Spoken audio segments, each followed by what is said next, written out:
Foi quando essa empresa entrou dentro do Vasco da Gama. Daí o café aí. Vem. Seu filho de manhã faz essa merda aí, acordando todo mundo.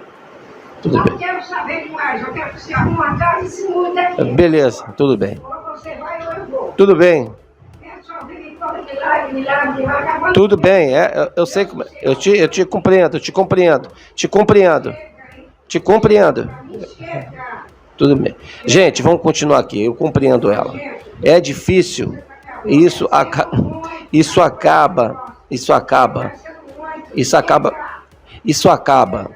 acontecendo e criando isso. Fala, nação rubro-negra, decisão polêmica da Conmebol, e eu vou comentar ela com os senhores sobre mercado da bola. Mateuzinho pode estar indo pro Grêmio, né? Mas a novela tá gigantesca em relação à saída do Mateuzinho. Sobre a saída do Thiago Maia, o Internacional perdeu a paciência, mas vou explicar para vocês que eles não têm muito motivo para perder a paciência.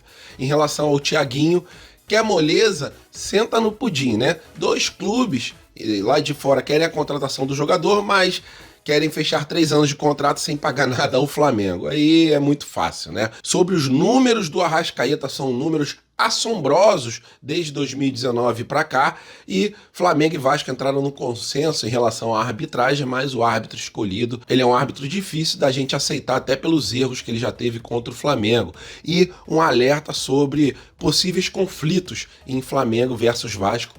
Essas e outras vocês encontram agora na Flagelo TV, mas antes disso, por favor, deixe seu like, que é muito importante pra gente. Bom fim de semana a todos e vamos para as notícias, que é o que interessa.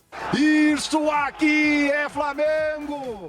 E depois de muito chororô dos vascaínos, a Ferg decidiu que Flamengo e Vasco iriam entrar no consenso pro árbitro desse clássico, né? Uma decisão inédita, eu nunca vi nenhuma federação consultar os times para poder colocar o árbitro para apitar. Mas depois de tanto chororô do Vasco, né, diante daquela partida contra o Bangu, o Wagner Nascimento Guimarães, ele foi escolhido pelos clubes para poder apitar esse clássico. Só que é um juiz ali, um árbitro que já prejudicou o Flamengo em algumas oportunidades.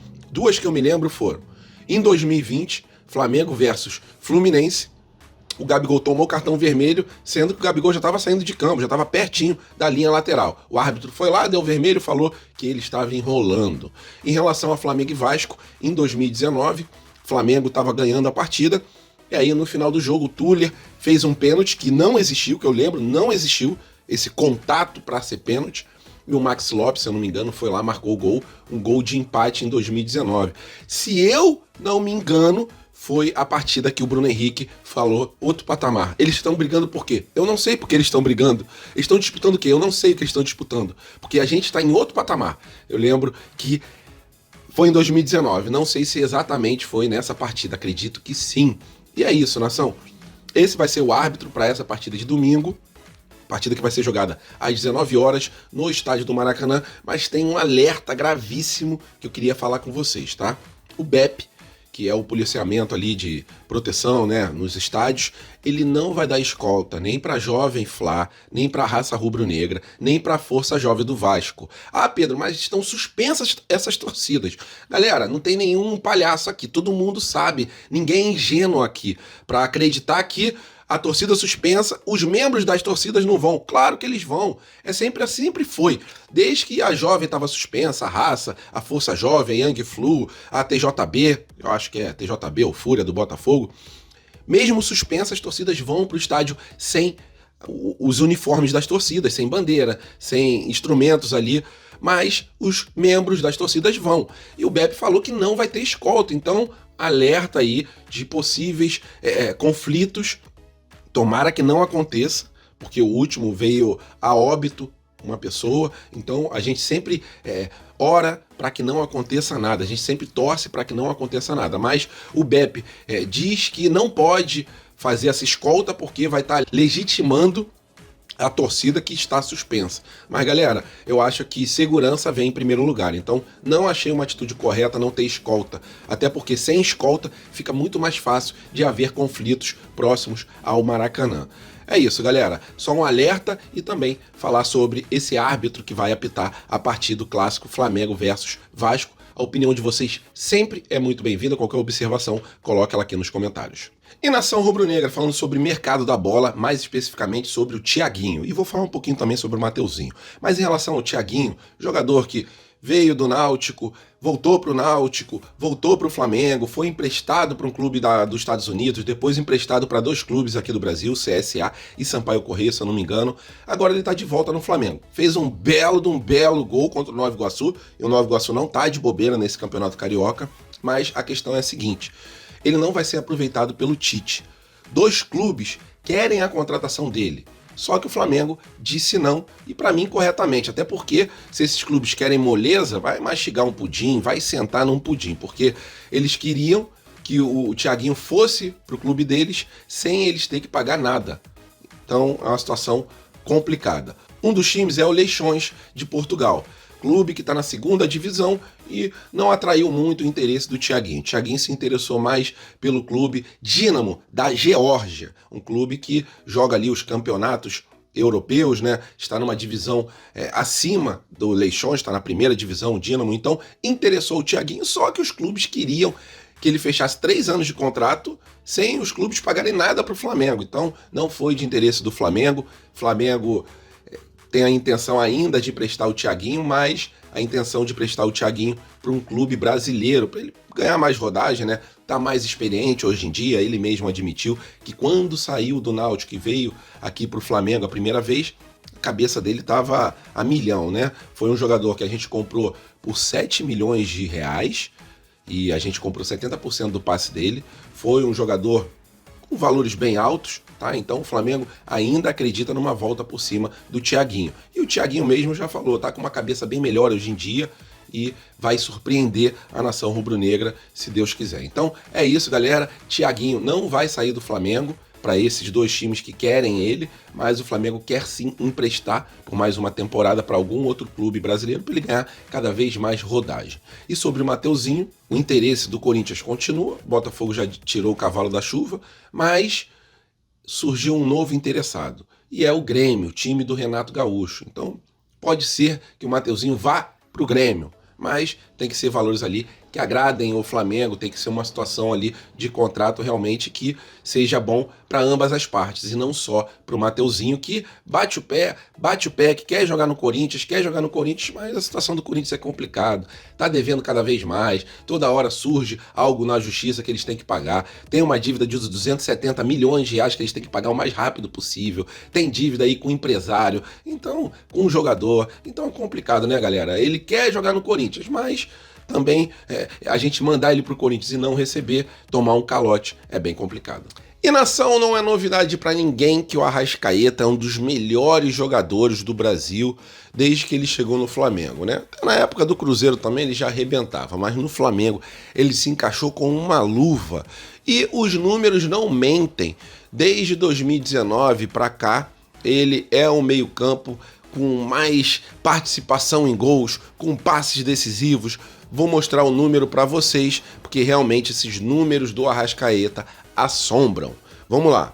O Arrascaeta, em relação a assistências, desde 2019, foram 80 assistências contra o segundo colocado ali, que foram 49, que foi o Scarpa, e o terceiro colocado, que foi o Everton Ribeiro, ele também com 49 assistências. Então, por muita coisa, né? Quase o dobro. Em relação a passes decisivos, é o seguinte: 557 passes decisivos do Arrascaeta, 517 passes decisivos do Arthur e 478 passes decisivos do Everton Ribeiro. Em relação a grandes chances criadas, foi o seguinte: Arrascaeta, 122 grandes chances criadas, Everton Ribeiro, 86 grandes chances criadas e Bruno Henrique, 72 grandes chances criadas. Então é isso, os números não mentem, a importância do Arrascaeta se mostra ali a cada partida, né? Cada vez mais importante. Última partida deu um passe assim extra classe pro Gabigol poder fazer um gol depois de muito tempo sem marcar, e a importância dele tá aí, é notória, e a gente fica muito feliz com certeza de ter um jogador desse nível no nosso Mengão. E mais uma curtinha aqui sobre o mercado da bola. Agora eu vou falar sobre Thiago Maia. Thiago Maia, que é notório o interesse do Inter por esse jogador, só que é aquilo, né? Paciência tem limite, e o Inter está de saco cheio dessa demora do Flamengo. Mas, pô, o Inter quer pagar 2 milhões de euros, aí fica complicado. O Flamengo queria pelo menos 4 milhões de euros. E o Inter só quer pagar 2 milhões de euros e fala que a paciência deles está acabando. Complicado, né? Eles querem pagar miséria pro Flamengo, mas quando vão vender algum jogador do Flamengo, inflacionam o jogador, colocam o jogador com preço altíssimo. Eu deixaria ele no Flamengo mesmo. Se for para pagar 2 milhões de euros, deixaria ele no Flamengo. Ele não tem um salário altíssimo, né? E é um jogador que pode ser importante nessa falta de jogadores que a gente vai ter quando as seleções convocarem os mesmos, né, jogadores dos seus países.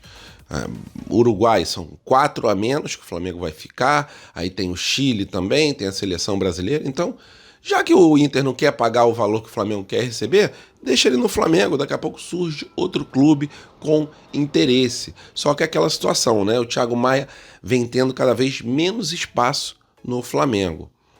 Mas é isso, galera, futebol é assim mesmo, a gente comprou ele por em torno de 5 milhões de euros, queria vender ele por 4 milhões de euros, mas o Inter só quer pagar 2 milhões de euros. E aí é aquela velha história, né? Quer moleza, senta no pudim. E na nação rubro-negra, a Conmebol tomou uma decisão meio complicada, né? Há um tempo atrás, ela tinha proibido jogos em altitudes extremas. Mas hoje em dia, ela liberou alguns estádios e agora ela liberou um estádio que é realmente uma altura assim surreal, né?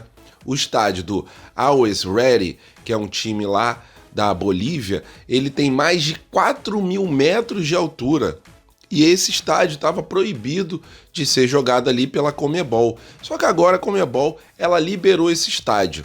E, galera, jogar na altitude extrema é uma situação de alto risco para qualquer atleta que não esteja treinando naquela altura há muito tempo.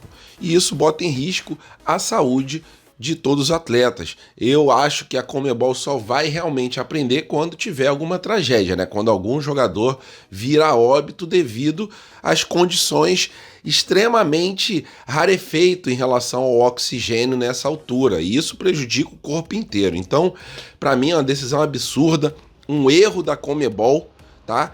Quando eles tinham proibido jogos em altitudes extremas, beleza, show de bola. Isso aí preserva a saúde dos atletas, mas agora começou a liberar um estádio, começou a liberar outro. E liberando esse estádio lá na cidade de El Alto, na Bolívia, com mais de 4 quilômetros de altura, 4.000 metros, isso para mim é surreal. Não acho correta essa atitude da Conmebol. Queria saber a sua opinião, por favor, coloca lá nos comentários, que ela é sempre muito importante e sempre muito bem-vinda aqui na Fla Geral. Valeu, nação rubro-negra, tamo juntos, fiquem com Deus, até a próxima e fui!